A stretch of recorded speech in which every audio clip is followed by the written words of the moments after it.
নমস্কার, কেমন আছেন সবাই? শঙ্করী স্টোরিতে সবাইকে স্বাগত। বৃষ্টির দিনের একটা সকাল দিয়ে শুরু হয়ে গেল। সকাল থেকে উঠে মেঘ করেছিল, মুখটা ভার ভার, কিন্তু এখন শুরু হয়ে গেছে বৃষ্টি। আর এখন বাজে হচ্ছে সকাল ওই যে 9:40, কিন্তু দেখে মনে হচ্ছে বোধহয় সবে সকাল হলো, এরকম একটা ব্যাপার। আকাশের মুখ একদম ভার, অন্ধকার অন্ধকার হয়ে আছে চারিদিক। রোদের দেখা তো আজকে আর পাওয়া যাবে না বলে মনে হচ্ছে। তবে খুব জোরালো বৃষ্টি কিন্তু নয়, আস্তে আস্তে ঝিরঝির করে বৃষ্টি হচ্ছে, তার মানে হবে রাস্তায় কাদা। আর আমাদের বাড়ির সামনে তো এমনিতেই কাদা হয়। ওই যে বাড়িতে ঢোকার রাস্তার অবস্থা।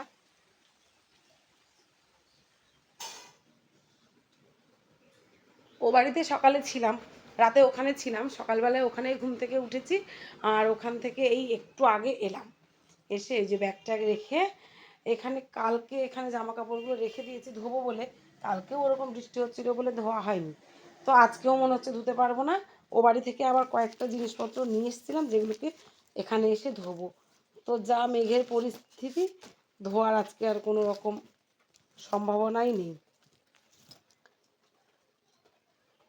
এখানেই রেখে দিই। গামছাটা কাল মাথায় দিয়ে গেছিলাম ও বাড়িতে সন্ধেবেলায় যাওয়ার সময়। ছাতা ধরে স্কুটিতে যাওয়া অসুবিধা। এই শাড়িটা, ব্লাউজটা, এগুলো ধোবো বলে নিয়ে এসেছিলাম এই কটা। এই যে এখানে থাকলো, এগুলো জড়ো করা থাক, তারপরে পরে রোদ বেরোলে তখন ধোবো। এখন আর ব্যাগের মধ্যে কিছু নেই, একটা ব্লাউজ আছে শুধু, আর কিচ্ছু নেই, ব্যাস।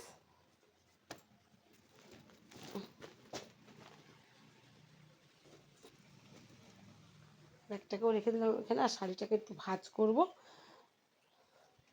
শাড়িটাকে ছেড়ে রেখেছি এসে, কারণ ধোয়া শাড়ি পরেই এসেছিলাম তো, ওই জন্য ছেড়ে রেখে আগে বাড়িতে পরার শাড়ি পরে নিয়ে তারপর কাজে লেগে গেছি। ওই জন্য আর কিছু মানে সম্ভব হয়নি দেখানো, কারণ সকালবেলায় তো আশিপাশি থাকে অনেক।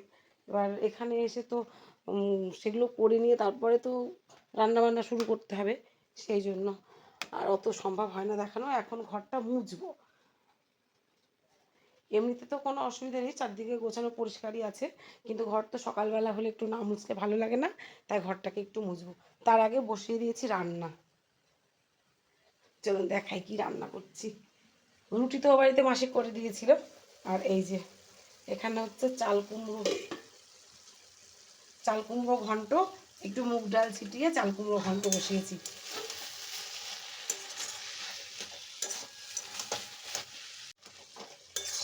মুগ ডাল ছিটিয়ে চাল কুমড়ো ঘন্ট নিরামিষ রুটির সঙ্গে খেতে কিন্তু বেশ ভালোই লাগে। চাল কুমড়ো ঘন্ট আমার প্রায় হওয়ার মধ্যে।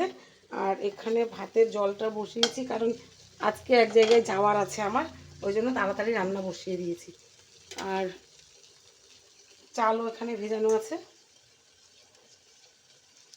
চালটাকে আরেকবার ধুয়ে এবার জলের মধ্যে দিয়ে দেবো, কারণ জলটা টকবক করে ফুটতে শুরু করে দিয়েছে। চালটা ধুয়ে দিয়ে দিলাম, ভাতটা এবার টুকটুক করে হতে থাকুক। আর এদিকে আমি চাল কুমড়ো ঘন্টটাকে নামাবো দেখে। আর একটু হবে, এখন একটু জল জল ভাব রয়েছে, একটুখানি আর একটু শুকাবে। আর এখানে এই যে কেটে নিয়েছি যা যা রান্না হবে, এর মধ্যে মশলাও করে নিয়েছি। আর ওখানে রয়েছে পটল, আর আলুটা একটু ভাপিয়ে নিয়েছি। এই যে এখানে রাখা আছে আলু, আলু পটল দিয়ে, মাছের ডিম রয়েছে খানিকটা ফ্রিজে, সেইটা নিয়ে এসেছি ও বাড়ি থেকে আসার সময়। সেই ডিম দিয়ে রান্না করব আলু পটল। আর রান্না হবে ইলিশ মাছের মুড়ো দিয়ে কচুর শাক। এরকম দিনে কিন্তু খেতে ইচ্ছে করে খিচুড়ি, কিন্তু তা তো হবার উপায় নেই। আমার ভাই একদম খিচুড়ি পছন্দ করে না, সেই জন্য খিচুড়ি রান্না করতেই পারবো না, ইচ্ছে থাকলেও করতে পারবো না। ঝিরঝিরে বৃষ্টি, তার সঙ্গে খিচুড়ি হবে, একটু বেগুন ভাজা হবে, ভালোই লাগে খেতে, তার সঙ্গে একটা ডিমের অমলেট, কিন্তু সে তো উপায় নেই, এখন সাদা ভাতই খেতে হবে।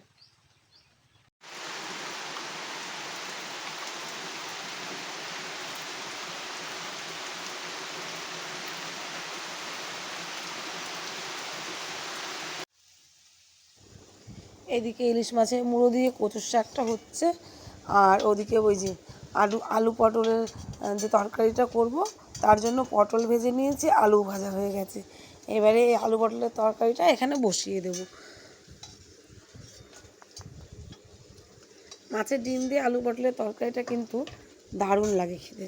আমার তো দারুণ লাগে। আপনাদের কার কেমন লাগে সেটা কিন্তু অবশ্যই কমেন্ট করে জানাবেন। আর তারপরে রান্নাটা ডিপেন্ড করে যদিও মানে কীভাবে রান্নাটা করব তার উপরে, বিশেষ করে পটল রান্নাটা। কারণ পটল তো একটা জল জলে সবজি, সেটাকে যদি ঠিক করে ভালো করে রান্না করা না হয় তাহলে কিন্তু খেতে অত ভালো লাগে না। তো একটু ঝাল ঝাল ঝাল লবণ একটু চড়া করেই রান্নাটা করব, যাতে ভাতের সঙ্গে খেতে ভালো লাগে।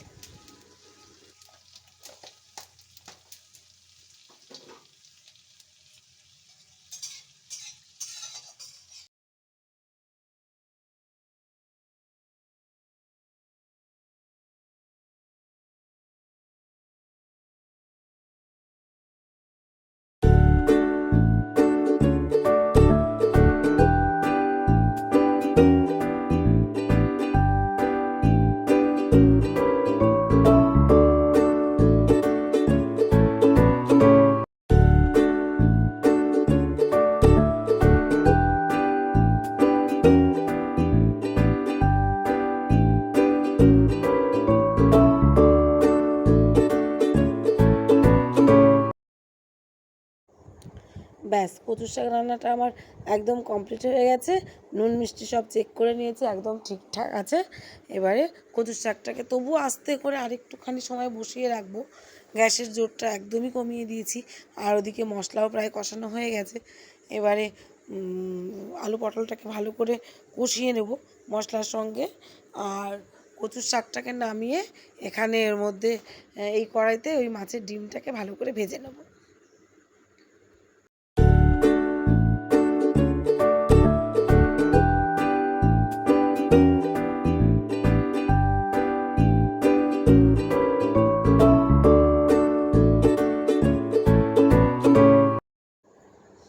ব্যাস, কচুর শাক রান্না হয়ে গেছে, নামিয়ে নিয়েছি। এবারে কড়াইটাকে ধুয়ে পরিষ্কার করে নিয়ে এদিকে ডিমটাকে ভালো করে ভেজে নেব। আর ওদিকে আলু পটলও ভালো করে প্রায় কষানো হয়ে এসছে। ব্যাস, এবার ওখানে একটু দিয়ে দেবো জল, আর এদিকে ডিমটাকে ভালো করে ভেজে নেব। চান ধান করে একেবারে রেডি হয়ে পড়েছি। এখন যাব একটু পঞ্চায়েতে, মানে আমরা তো পঞ্চায়েত এলাকায় থাকি, গ্রামে থাকি, তো আমাদের পঞ্চায়েতে একটু খুব জরুরি কাজ আছে, সেই জন্য যাব। আর ওখান থেকে আবার একটু ব্যাংকেও যাব, সেই কাজগুলো সেরে আসি। আবার এক্ষুনি শুনছি আমাদের এখানে মানে আমাদের বাড়িতে একজন ম্যাডাম আসছেন, তো ওনার সঙ্গে আবার একটু দেখা করতে যাব। তো চলুন যাওয়া যাক।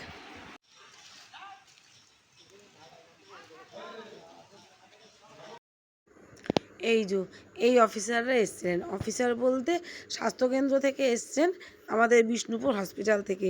আমাদের বাড়িতে এখানে একটা স্বাস্থ্যকেন্দ্র হবে, সেই জন্যই ওনারা কথাবার্তা বলার জন্য এসছেন। এই পর্দা দুটো কিনেছিলাম বেশ কয়েকদিন আগে, কিন্তু এখনও টাঙানো হয়নি। এই জানালাটার জন্য পর্দাটা কিনেছিলাম। কালারটা কিন্তু বেশ সুন্দর, আমার তো খুব পছন্দ।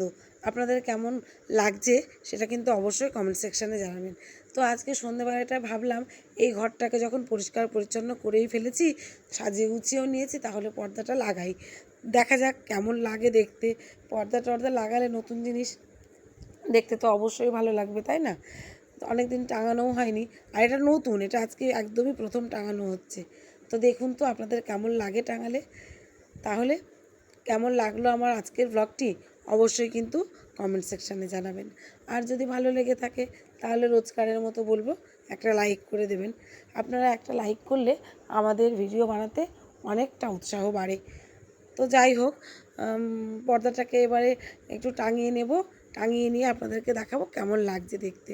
দেখে কিন্তু জানাবেন আমাকে। যদিও এখনও ঘরটাকে সুন্দর করে গুছিয়ে উঠতে পারিনি, বেশ কয়েকদিন হলো তো এখানে নেই, তো চেষ্টা করছি আমি আমার মতন করে গোছানোর। তাহলে ভিডিওটি আজকের মতো এখানেই শেষ করছি। দেখা হবে অন্য আরেক দিন অন্য আরেকটি ভিডিও নিয়ে। ততক্ষণ সবাই ভালো থাকবেন, সুস্থ থাকবেন, সাবধানে থাকবেন।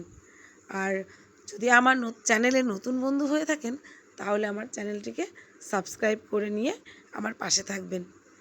সবাইকে ধন্যবাদ। শুভরাত্রি।